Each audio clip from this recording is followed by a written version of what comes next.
everyone, and oh gosh, my mask. Ooh, hello everyone and welcome back to another video. It's Brianna Ray from BriIY, and I'm here to bring you probably the most expensive excursion I've ever gone on this channel before. But I wanted to try it so gosh darned badly. And I'm terrified of it going poorly. I'm terrified in terms of safety.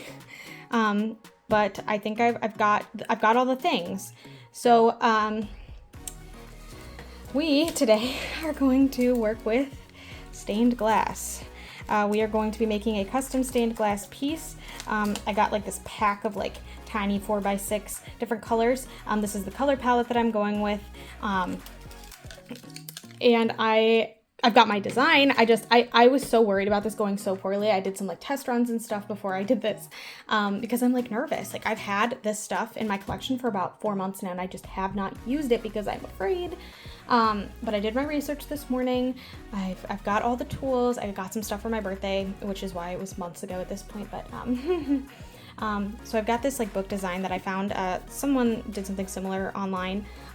They had like 5 stacks of books. I just wanted something that had a lot of straight lines that was going to be kind of an easy start. So of course I started with this design. This is again loosely based off of something I saw online that had a lot more colors and a lot more tiny pieces. I kind of limited the amount of pieces, but I just kind of imitated this like book stack look.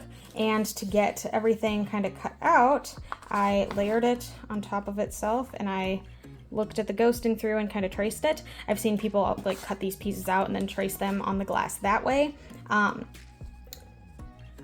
I don't know. I don't know which is better. Maybe this is a bad idea. So I'm kind of going to introduce the tools that you need as I go. So the first tool that you're going to need is first we're going to need to cut out all of these pieces. So for that I have this glass cutter. This is like the simplest form of a glass cutter you can get. I've had this for years and I've only used it like once. I can't even remember what I used it for, but I remember buying it for a reason. It was like $7. And I also have, where is it? Hold on. Yes. The tile nipper. So this is for like when you're cutting tile, you use these tools, but this way it'll grip and snap your glass right on the line that you cut, which I'm going to need badly. Of course, you're going to need glass. This is the set that I got. This was about $30. And it had a nice array of colors. I struggled to kind of get a palette together. I didn't want to do all blues or whatever, but I did have this nice cream for like the interiors of the books, and just some nice, like a nice rainbow order. I had to put them in this order. They didn't come like this. This is also my test piece. The first piece I cut, and I did not have any like lines or anything that I followed. And I did grind the corner down, because that's what comes next, is smoothing everything out and lining it up. But I'm not going to get ahead of myself. I'm just going to put this away and let's get cutting. I kind of want to start on this really straight piece. So I have this blue here and I've got my lines. So my understanding is that you are not supposed to pick this up once you start going. I'm just going to slice all the way through up to the end. You're gonna hear this like really gross noise, so.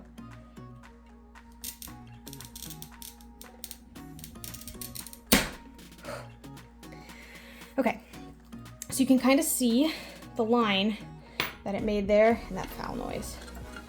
Some people just kind of like tap it against something and it snaps, but that is the line. And now I'm going to take the tile nippers. I'm gonna straddle that line with my nippers and just squeeze. It happened. Okay, and that is cut number 1. It's okay that this is a little bit over the line because that's what the grinder is for a little bit later. Now I've never done a curved line before either, which has me nervous again. Pop a glove on, and I'm gonna give this a nice grip, and I'm just gonna do that. And nip, hopefully. Oh, that wasn't too bad.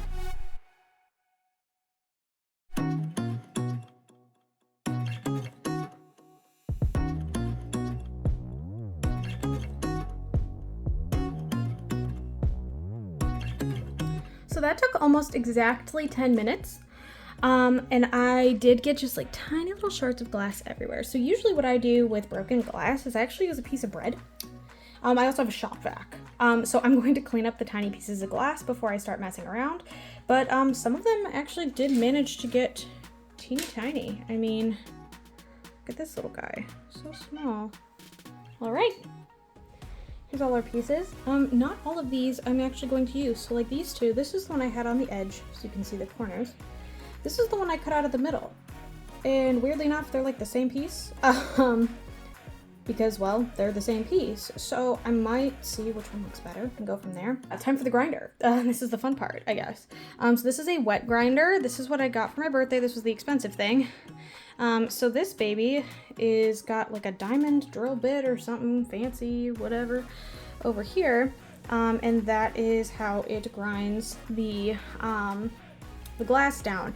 And fun fact, you can't cut glass with scissors, it'll like shatter, right? But if you hold it under water and try to cut it, it'll actually cut in a relatively straight line. This is like, I don't know what the science behind that is, but it is what it is, man. But that's why this is a wet grinder, so that it doesn't spray glass particles all over the joint. I'm gonna start with this guy, get my glove on.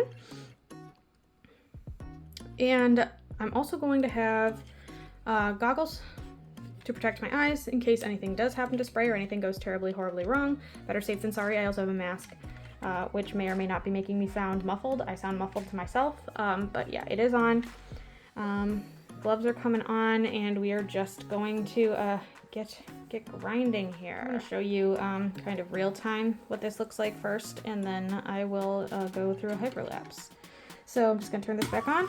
Water's going, and I'm gonna lay it down, and I'm just gonna kind of push it in.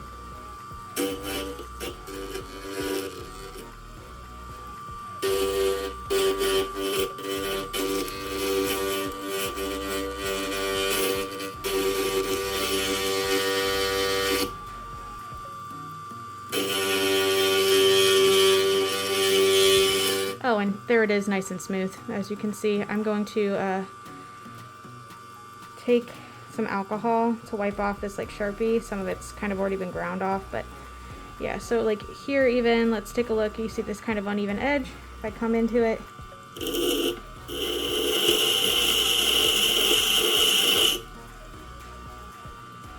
and now it's a lot smoother and a lot straighter. Oh my god, that was long. And it's still not perfectly perfect, but you can kind of see how I've got this whole like book laying on the side. Look here.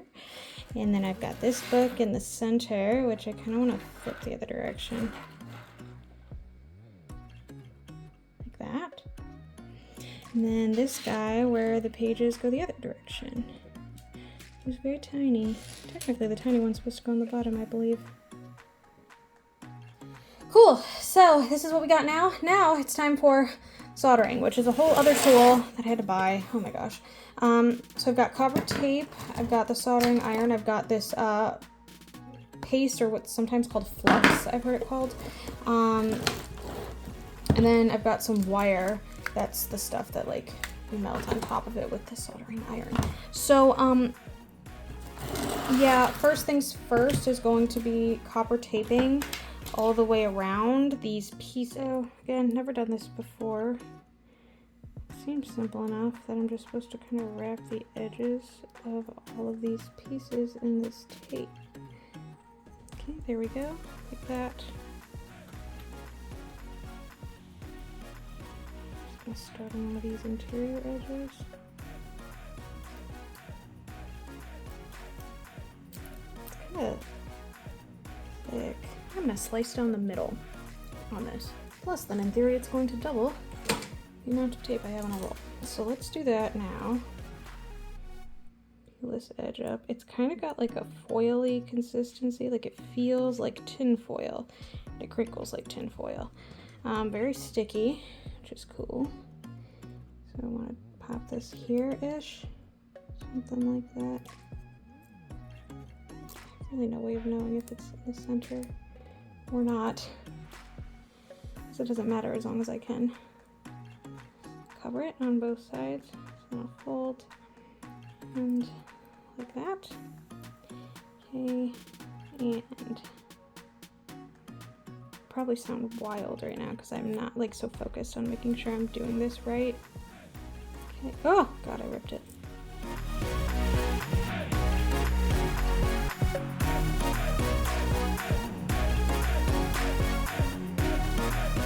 All right, so I'm slowly but surely starting to kind of get the hang of this a little bit.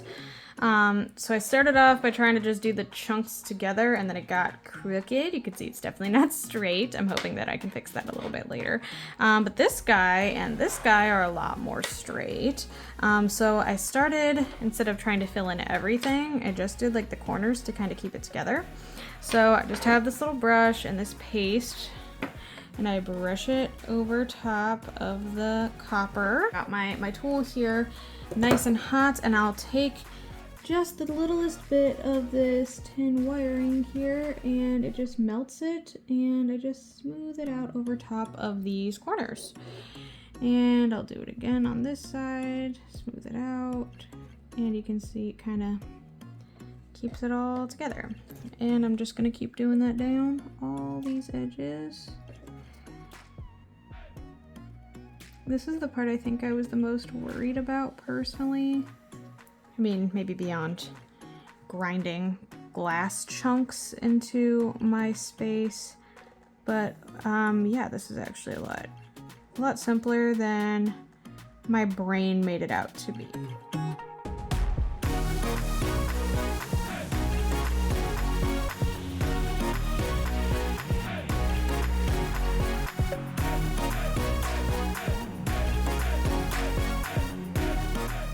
Yeah, I'm not the best at this soldering thing, but I imagine that's where things are gonna get better for me as they go. That's probably my nicest side. That's probably one of my crustiest. From far away, it kind of has the vibe I'm looking for, just not as smooth as I would like. I'm not sure. I don't know. I think I'm gonna try this again, just maybe with a little bit simpler of a concept. This is also a little tiny, so I don't know if that makes it better or worse, but I don't know, it was definitely a fun start, and I'm excited to keep going. In case you're wondering what happens, this is what happens when you splash some soldering on your table. And it folds right in half. Whoosh. Cool. Surprise, surprise, I thought I could do better a second time around, and I did. I didn't finish the back, don't judge me. But I did attach some jump rings here. I only had some gold chain, so don't judge that either. I was just I'm just trying some stuff out, man, and I'm trying not to use extra materials if I don't have to. But yeah, so I soldered these on here so it kind of creates this hanging design, which actually looks pretty cool. I don't love how little light kind of reflects through it. Like, I feel like it doesn't leave like the colors on the ground that I'm like hoping for. So like if you look at my shadow over here, like I would expect to see colors in that triangle, and instead it's just like almost like it's opaque or something. So I don't know, I'm not loving the glass, but you know, it did the job, and I do like this second attempt much better. Turns out I needed to clean my soldering tool, so make sure you do that if this is ever something you attempt. But yeah, not bad for a first try.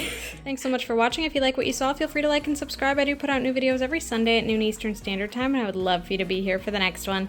Thanks again so much, and I hope to see you then. Bye!